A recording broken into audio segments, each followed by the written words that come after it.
అలా నేను మిశ్రేశ్వరరావు ఆంధ్రప్రదేశ్ సిట్ పోలీసులు ఇప్పుడు కస్టడీకి అడుగుతూ ఉన్నారు మిథున్ రెడ్డిని. ఆ మేరకు కోర్టులో పిటిషన్ వేశారు. 10 రోజులు కస్టడీకి ఇవ్వమని చెప్పి వాళ్ళు రిక్వెస్ట్ చేస్తూ ఉన్నారు. బట్ కోర్టు కనీసం ఒక వారమో లేదా 4 రోజులు ఇచ్చే అవకాశం ఉంది. ఎన్ని రోజులు ఇచ్చినప్పటికీ ఏ విధంగా వీళ్ళు మిథున్ రెడ్డి దగ్గర నుంచి సమాచారాన్ని రాబడతారనేది ఇంపార్టెంట్. ఎందుకనంటే చెవిరెడ్డి భాస్కర్ రెడ్డిని విచారించారు, కానీ ఎలాంటి సమాచారం రాబట్టలేకపోయారనేది తెలుస్తుంది. అలాగే ధనుంజయ రెడ్డి ఆయన్ని కూడా విచారించారు. బాలాజీ గోవిందప్ప ఆయన్ని విచారించారు. కృష్ణమోహన్ రెడ్డిని కూడా విచారించారు. ఇలా దాదాపుగా 11 మందిని విచారించారు పోలీస్ కస్టడీలోకి తీసుకొని. ఇప్పుడు మిథున్ రెడ్డిని తీసుకుంటున్నారు పోలీస్ కస్టడీలోకి. మరి గతంలో వాళ్ళు ఏ విధంగా అయితే విచారణ సందర్భంగా సహకరించలేదో అదే తరహాలో మిథున్ రెడ్డి కూడా సహకరించకపోవడానికి కారణాలు ఉన్నాయి, సహకరించకపోవచ్చు కూడా. మరి సహకరించినప్పుడు ఏం చేయాలి పోలీసులు? సో వాళ్ళ దగ్గర ఉన్నటువంటి పోలీస్ మెథడాలజీలు ఏమేమి ఉన్నాయి అని అంటే, ఒకటి నార్కో అనాలిసిస్ ద్వారా విచారించాలి అనేది సిట్ పోలీసులు ఆలోచిస్తూ ఉన్నారు. ఎందుకంటే ఆల్రెడీ గతంలో విచారించినటువంటి 11 మంది సహకరించలేదు అనేది వాళ్ళు చెప్తున్నారు. సో కాబట్టి ఫస్ట్ పోలీస్ మెథడాలజీ ప్రకారం నార్కో టెస్ట్కి కోర్టుల్ని అడగాలి, పిటిషన్ వేయాలి నార్కో టెస్ట్కి అనేది కూడా ఒకటి ఆలోచిస్తుంది సిట్. ఇక 2 బ్రెయిన్ మ్యాపింగ్ ద్వారా కూడా ఈ పోలీస్ మెథడాలజీ ద్వారా విచారిస్తారు. 3 వచ్చేసి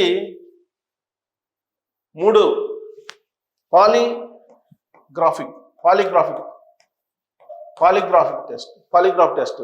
ఈ 3 ద్వారా నిందితుల నుంచి నిజాలు రాబట్టచ్చు అనేది పోలీస్ మెథడాలజీలో ఉన్నటువంటి. అయితే డైరెక్ట్గా వాళ్ళు ఆ దిశగా విచారణకి వెళ్ళరు. కోర్టు పర్మిషన్ తీసుకొని కోర్టు పర్మిషన్ ఇస్తేనే వెళ్తారు.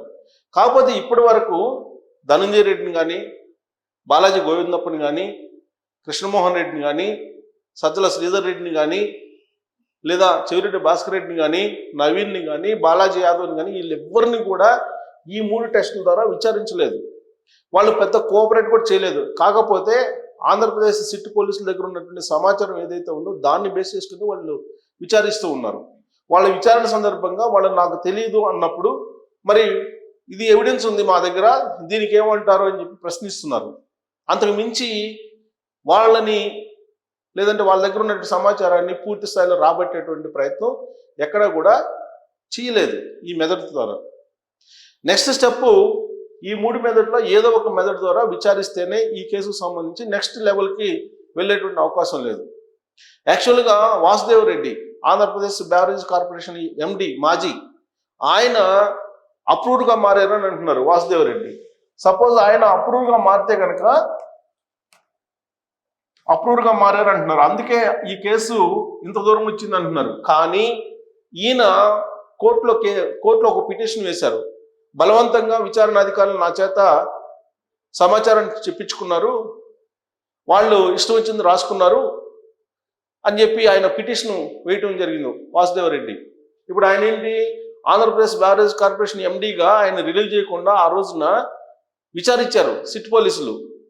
ఎన్ఓసి ఇవ్వలేదు ఇక్కడి నుంచి వెళ్ళడానికి ఢిల్లీకి, కానీ ఆయన సహకరించాడు, అప్రూవ్గా మారాడు, అందుకే ఎన్ఓసి ఇచ్చారు అనేది ఇంతకాలం పాటు వినిపించింది.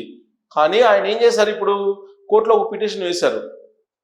నేను వాంగ్మూలం ఇవ్వకుండానే ఇచ్చినట్టు వాళ్ళు ఇష్టానుసారంగా రాసేసుకున్నారు, నేను చెప్పినట్టు రాసుకున్నారని చెప్పి ఒక పిటిషన్ ఆయన వేశారని చెప్పి కూడా తెలుస్తుంది వాసుదేవరెడ్డి. సో కాబట్టి సాయిరెడ్డి ఆల్రెడీ అప్రూవ్గా మారారని చెప్తున్నారు సాయిరెడ్డి. మరి సాయిరెడ్డి ఈ మధ్యకాలంలో విచారణకు హాజరు కాల. ఆయన గతంలో ఒకసారి హాజరయ్యారు. ఇప్పుడు రీసెంట్గా 2 times ఆయనకు నోటీసులు ఇచ్చారు విచారణకు హాజరు కమ్మని, కానీ ఆయన విచారణకు హాజరు కాలేదు. ఆయన ఏమంటున్నారు, బహుశా జగన్మోహన్ రెడ్డి గారికి ఈ లిక్కర్ స్కామ్ గురించి తెలియపోయి ఉండొచ్చు అని చెప్పి ప్రెస్ మీట్లో ఆయన చెప్పారు.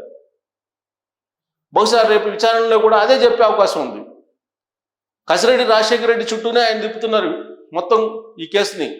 అంతకు మించి ఆయన ఏ సమాచారం ఇవ్వట్లేదు. కానీ మీడియాలో ఏమొస్తుంది, సోషల్ మీడియాలో ఇది అప్రూవ్గా మారారు విజయసాయి రెడ్డి, అందుకే ఈ కేసు చాలా ఈజీగా అప్రూవర్గా మారారు, ఈజీగా ట్రేస్ అవుట్ చేసింది ఆంధ్రప్రదేశ్ సిటీ పోలీస్ అని చెప్తున్నారు.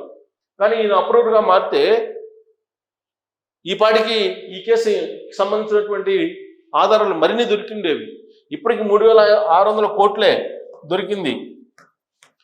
అసలు చంద్రబాబు నాయుడు గారు చెప్పిన దాని ప్రకారం ఏంటి, 30,000 కోట్లు పైగా, 30,000 కోట్లు పైగా ఉందని చెప్పి, ఎలక్షన్ ముందు కానీ ఎలక్షన్ తర్వాత కానీ.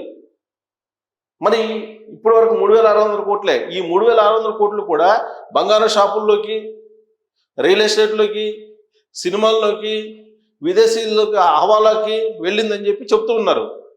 కానీ ఈ డబ్బు మొత్తం ఎక్కడికి వెళ్ళింది, కేవలం 3,600 కోట్లని, ఇంకా ఎక్కువ ఉంది అనేది సాయిరెడ్డికి తెలుసు. సాయిరెడ్డి గారికి తెలియకుండా జరగదు. ఎందుకంటే ఆయన ఆస్థాన చార్టెడ్ అకౌంటెంట్ వైఎస్ ఫ్యామిలీకి. కాబట్టి ఆయన నోరు తెరిస్తే మొత్తం సమాచారం బయటకు వచ్చే అవకాశం ఉంది. గత 2 వారాల నుంచి ఆయన విచారణకి స్కిప్ అవుతున్నారు. కాబట్టి సాయిరెడ్డిని కానీ లేదంటే వాసుదేవ్ రెడ్డిని కానీ, వీళ్ళు కీలకమైనటువంటి వాళ్ళు. కసిరెడ్డి రాజశేఖర రెడ్డి ఆల్రెడీ అప్రూవ్గా మారారు అంటున్నారు. మరి ఆయన ఏం చెప్తారు? ఇప్పుడు వాసుదేవ్ రెడ్డి అయితే బయటకు వచ్చిన తర్వాత పిటిషన్ వేశారు. మరి రాజశేఖర రెడ్డి కూడా బయటకు వచ్చిన తర్వాత నేను చెప్పినట్టు రాసుకున్నారని చెప్తారేమో. రీసెంట్గా వచ్చినటువంటి న్యూస్ ప్రకారం నేను ఒకవేళ మొత్తం చెప్తే అదే నాకు లాస్ట్ డే, ఆ తర్వాత సెకండ్ డే ఉండదు అని చెప్పి ఆయన ఏదో వ్యాఖ్యానించారు విచారణ సందర్భంగా అనేది కూడా న్యూస్లో వచ్చింది, కొన్ని సోషల్ మీడియాలో కూడా. ఇలాంటి పరిస్థితుల్లో ఆన్ డాక్యుమెంట్ విచారణలో మొత్తం ఎవిడెన్స్లు రావాలంటే కనుక, కోర్టుకి సబ్మిట్ చేయాలంటే కనుక ఖచ్చితంగా పోలీస్ మెథడాలజీ ప్రకారం ఉండేటువంటి 3 రకాల ఈ టెస్టుల్లో ఏదో ఒకటి చేయాలి. చేస్తే తప్ప కోఆపరేట్ చేసేటువంటి పరిస్థితి లేదు. ఇవేమీ చేయకుండానే ఇప్పుడు జగన్మోహన్ రెడ్డి గారు ఏమంటున్నారు, 3rd డిగ్రీ ప్రయోగిస్తున్నారు అంటున్నారు. ఆయన రీసెంట్గా నిన్న ట్వీట్ పెట్టారు. ఎవరిది? మిథున్ రెడ్డిని అరెస్ట్ చేసిన తర్వాత జగన్మోహన్ రెడ్డి గారు ఒక ట్వీట్ పెట్టారు. ఆ ట్వీట్లో అక్రమ కేసులు బనాయిస్తున్నారు, పోలీసులు కొంతమంది చంద్రబాబు నాయుడు గారికి తొత్తులుగా మారిపోయారు, ఎల్లో బ్యాచ్ ఏ చెప్తే అది చేస్తూ ఉన్నారు, 3rd డిగ్రీ కూడా ప్రయోగిస్తున్నారు మా వాళ్ళ మీద అని చెప్పి ఆరోపణ చేశారు. అసలు ఏమీ చేయకుండానే 3rd డిగ్రీ అనే దాన్ని జగన్మోహన్ రెడ్డి గారు తెర మీదకి తీసుకొస్తూ ఉన్నారు. ఇప్పటి వరకు రకరకాల సోర్సుల నుంచి అందుతున్న దాని ప్రకారం అరెస్ట్ అయినటువంటి వాళ్ళని చాలా గౌరవంగా చూసుకుంటున్నారు. అరెస్టు అయ్యి వాళ్ళు జైలుకి పోయినా కానీ జైల్లో కూడా అన్ని రకాల వెసులుబాట్లు, అన్ని రకాల సౌకర్యాలు, అన్ని రకాలుగా వాళ్ళని గౌరవిస్తూ ఉన్నారు అనేది వినిపిస్తుంది. రీసెంట్గా అరెస్ట్ అయినటువంటి ఒక జర్నలిస్ట్ కూడా అదే మాట చెప్పారు. అక్కడ డిఎస్పీ నన్ను చాలా బాగా చూసుకున్నారు, జైల్లో కూడా చాలా బాగా చూసుకున్నారు అని చెప్పారు. 2 జర్నలిస్టులు కూడా అదే చెప్పారు. వైఎస్ఆర్ కాంగ్రెస్ పార్టీకి సంబంధించినటువంటి సానుభూతి పరులు అనేటువంటి పేరున్నటువంటి వాళ్ళు రీసెంట్గా జైలుకి వెళ్ళి బయటకు వచ్చిన తర్వాత కూడా వాళ్ళు ఏం చెప్తున్నారు, పోలీసులు చాలా గౌరవంగా చూసుకున్నారు అని చెప్తున్నారు. సో కాబట్టి ఇప్పటి వరకు పోలీసులు నిందితుల్ని పోలీస్ మెథడాలజీలో ఉండేటువంటి ఈ 3 నార్కో కానీ, బ్రెయిన్ మ్యాపింగ్ కానీ, లేదా పాలిగ్రాఫ్ టెస్టులు కానీ చేసి విచారించలేదు. ప్లస్ వాళ్ళు చెప్పింది మాత్రమే రాసుకుంటూ వస్తున్నారు. ఇప్పటి వరకు వాంగ్మూలాలు రకరకాలుగా ఇచ్చినటువంటి వాంగ్మూలాల ప్రకారం ప్రాథమిక ఛార్జ్ షీట్ వేశారు. లిక్కర్ స్కామ్లో పూర్తి స్థాయిలో మొత్తం రావాలి అని అంటే కనుక ఈ 3 పద్ధతుల్లో ఏదో ఒకదాన్ని అవలంబించాలనేది పోలీసులు చెప్పేటువంటి మాట. కోర్టుకి పిటిషన్ వేయబోతున్నారు, ఈ 3 పద్ధతుల్లో ఏదో ఒకటి అనుమతించండి అని చెప్పి. ఒకవేళ అది అనుమతిస్తే అప్పుడు మిథున్ రెడ్డి బహుశా నోరు తెరిచే అవకాశం ఉంది. ఇప్పటికే బ్లడ్ క్లాట్ అయిందని అంటున్నాడు ఆయన. బ్లడ్ క్లాట్లు అయినాయి అని హాస్పిటల్కి ఆయన వెళ్ళినప్పుడు టెస్టులు చేసినప్పుడు వైఎస్ఆర్ కాంగ్రెస్ పార్టీ వాళ్ళు ఏం చెప్తున్నారంటే, విజయవాడ హాస్పిటల్లో ఆ రికార్డులను తారుమారు చేశారు, యాక్చువల్గా బ్లడ్ క్లాట్ అయింది ఆయనకి. ఆ బ్లడ్ క్లాట్ అయినటువంటి మిథున్ రెడ్డిని జైల్లో ఉంచారు అని చెప్పి ఇలాంటి ఆరోపణలు కూడా చేస్తున్నారు. అందుకే కోర్టులో పర్మిషన్ ఇచ్చిన తర్వాత మాత్రమే ఈ 3 రకాల టెస్టులు ద్వారా, పద్ధతుల ద్వారా, ఈ 3 రకాల పద్ధతుల ద్వారా విచారణ చేసే అవకాశం ఉంది. అవి చేస్తేనే నెక్స్ట్ లెవెల్కి ఛార్జ్ షీట్ వెళ్ళేటువంటి అవకాశం లేదు. మరి దానికి కోర్టు అనుమతి ఎప్పుడు ఇస్తుంది, ఒకవేళ అది చేస్తే ఈ కేసు ఎటు టర్న్ కాబోతుంది అనేది మీరు మీ అభిప్రాయం తెలియజేయండి.